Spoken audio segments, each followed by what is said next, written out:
한때 잠이라는 것은 그저 하루 일과를 마무리하는 시간 혹은 불필요한 시간의 낭비라고 생각했던 적이 있다. 하지만 시간이 지나면서 잠의 중요성과 부족해질 때 나타나는 건강 문제들을 몸소 겪으며 깨닫게 되었다. 어느 날 아침 눈을 떴을 때부터 피곤함이 몰려왔다. 전날 밤 늦게까지 일을 하느라 잠이 부족한 상태였다.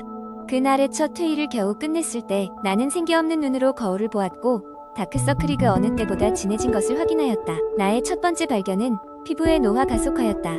친구들과도 이야기를 나누면서 잠이 부족하면 피부가 늙는다는 말을 농담처럼 했지만 현실이 될 줄은 몰랐다. 두 번째 문제는 기억력 저하였다. 중요한 회의 준비를 위해 자료를 찾다가 한 공간에서 멈춰섰다.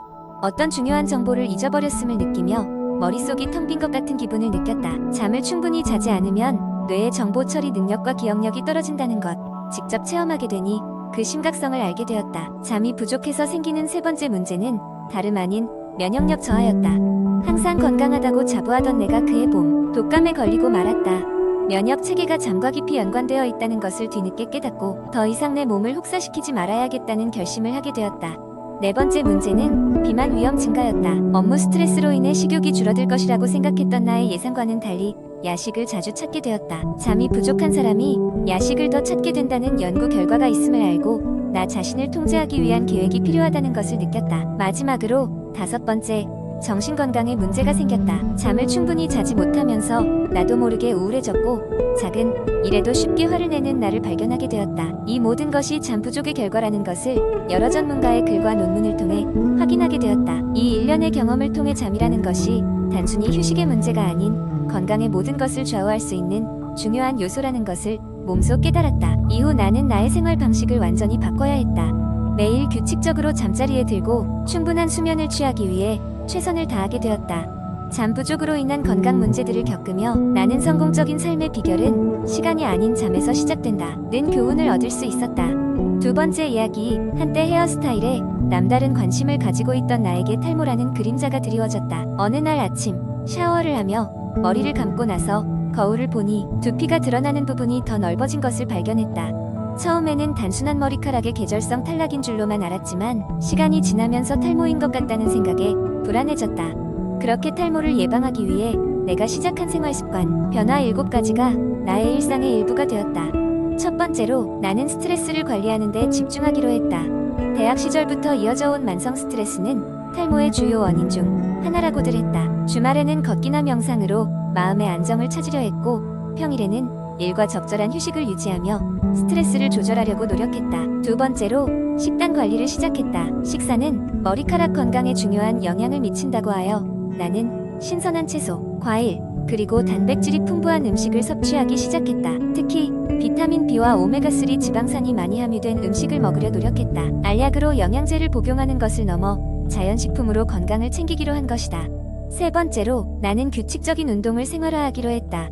운동은 혈액순환을 개선하여 두피에 더 많은 영양분과 산소를 공급해준다. 헬스장에 가거나 집에서 할 수 있는 간단한 전신 운동을 매주 일정한 시간에 맞춰 하면서 나는 건강함을 되찾게 되었다. 네 번째로 나는 두피 건강에 관심을 가졌다. 시장 조사를 통해 두피 마사지 기계를 구입했고 매일 저녁 샤워 후 두피 마사지를 잊지 않았다. 두피 마사지는 혈액순환을 돕고 모낭의 건강을 증진시켜주는 중요한 과정임을 알게 되었다. 다섯 번째로 나는 화학 성분이 적은 샴푸와 두피 관리 제품을 찾아 사용하기 시작했다. 처음에는 변화를 주는 것이 어려웠으나 점차 나의 두피에 적합한 제품을 찾을 수 있었다. 자연 유래 성분이 포함된 제품을 사용함으로써 두피 자극을 최소화할 수 있었다. 여섯 번째로 나는 충분한 수면을 취하도록 일과를 조정했다. 밤 11시 이전에 잠을 자려고 노력하였고 양질의 수면은 전반적인 신체 회복에 큰 도움을 주어 탈모 예방에도 당연히 긍정적인 효과가 있었다. 마지막으로 탈모 관련 전문의를 찾아가 정기적으로 상담과 검사를 받기로 했다.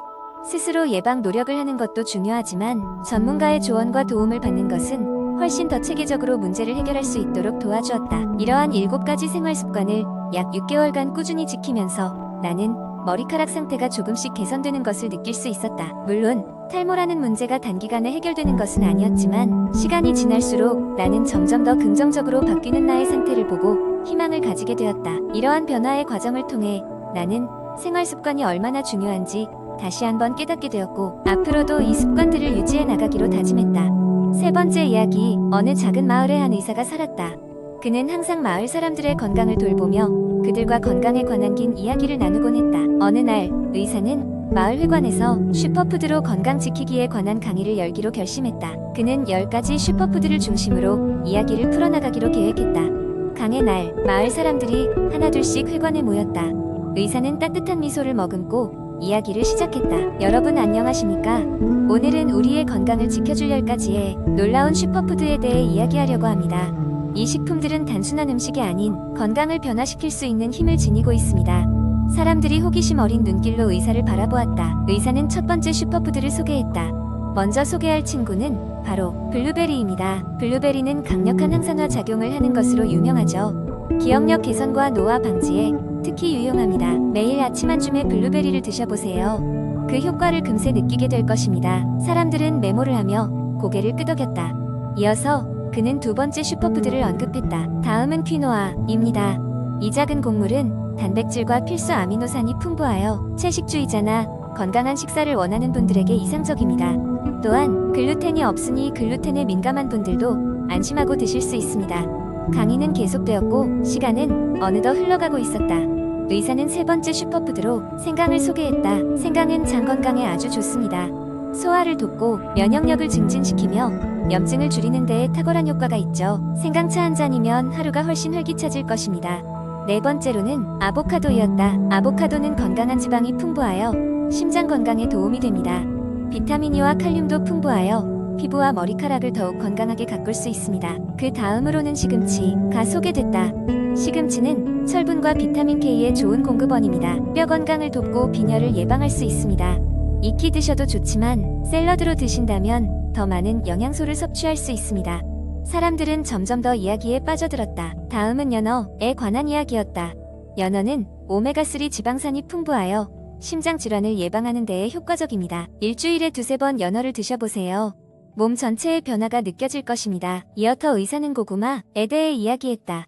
고구마에는 베타카로틴이 가득하여 눈 건강에 좋습니다. 또한 식이섬유가 풍부해 소화와 배변에 도움을 줍니다.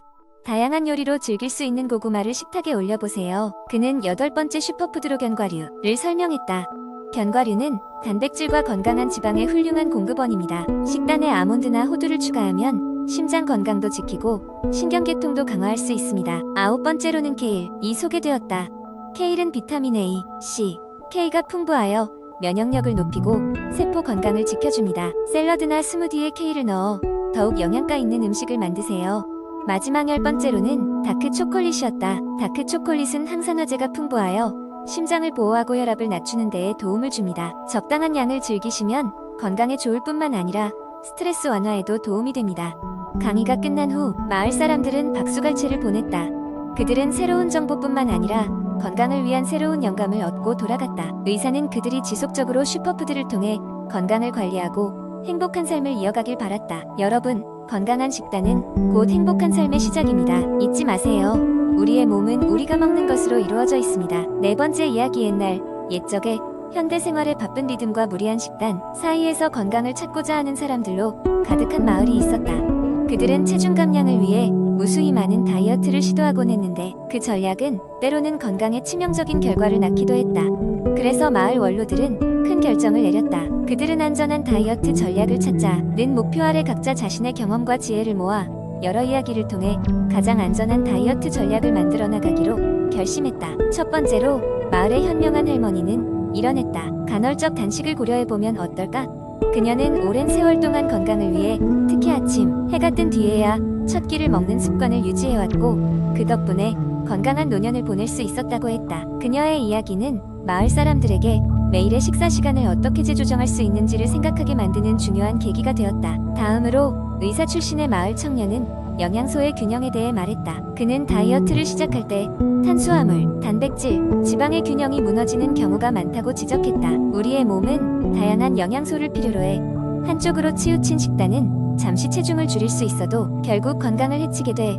그는 자신의 환자들 중 몇몇이 극단적인 저탄고지 식단을 따르다가 피로감을 호소하던 이야기를 들려주었다. 그의 조언은 참가자들이 다이어트를 계획할 때 건강한 균형의 중요성을 다시금 깨달을 수 있게 했다. 이어 제빵사였던 한 남자는 자신이 사랑하던 빵을 포기하지 않으면서도 체중을 감량했던 경험을 나누었다. 나는 빵을 끊는 대신 섭취량을 줄이고 더 건강한 곡물로 만든 빵을 선택했지. 그러면서도 운동을 시작했어. 매일 빵을 만들면서도 먹는 양을 잘 조절하면 체중 감량이 가능하다는 것을 깨달았어. 그의 이야기는 마을 사람들에게 운동과 식단 조정에 조화로운 중요성을 일깨워 주었다. 그 후 요가 강사였던 여인은 다이어트를 할 때 중요한 세 번째 요소를 언급했다. 건강한 마음 없이는 건강한 몸을 유지할 수 없어. 요가는 나에게 정신적인 평화와 함께 체력을 주었어. 특히 명상은 스트레스를 줄이고 결국 과식하는 습관을 막아줬지. 그녀는 매일 30분 동안 요가와 명상을 병행하고 이를 통해 체중 감량뿐만 아니라 전반적인 삶의 질도 높였다고 강조했다. 이처럼 마을의 여러 인물이 각자의 경험을 공유하면서 그들은 오랜 시간에 걸쳐 얻은 교훈을 두루 반영하여 가장 안전하고 효과적인 다이어트 전략을 만들어냈다. 첫째, 간헐적 단식을 통해 식사 시간을 조절하고, 둘째, 영양 균형을 유지한 식단을 추구하며, 셋째, 운동을 포함한 실질적인 섭생을 적용하고, 마지막으로 요가와 명상을 통해 정신 건강을 강화한다는 것이 그였다. 이 모든 경험담은 마치 퍼즐 조각처럼 모여 마을 사람들에게 건강한 체중 감량의 길을 열어주었다. 이는 단지 체중을 줄이는 방법뿐만 아니라 마을 사람 모두의 건강한 생활 방식으로 자리 잡았고 그들의 삶을 보다 긍정적으로 변화시키는 계기가 되었다. 마을 사람들은 오랫동안 이 전략을 따라 웃으며 건강한 삶을 살 수 있었다고 전해진다.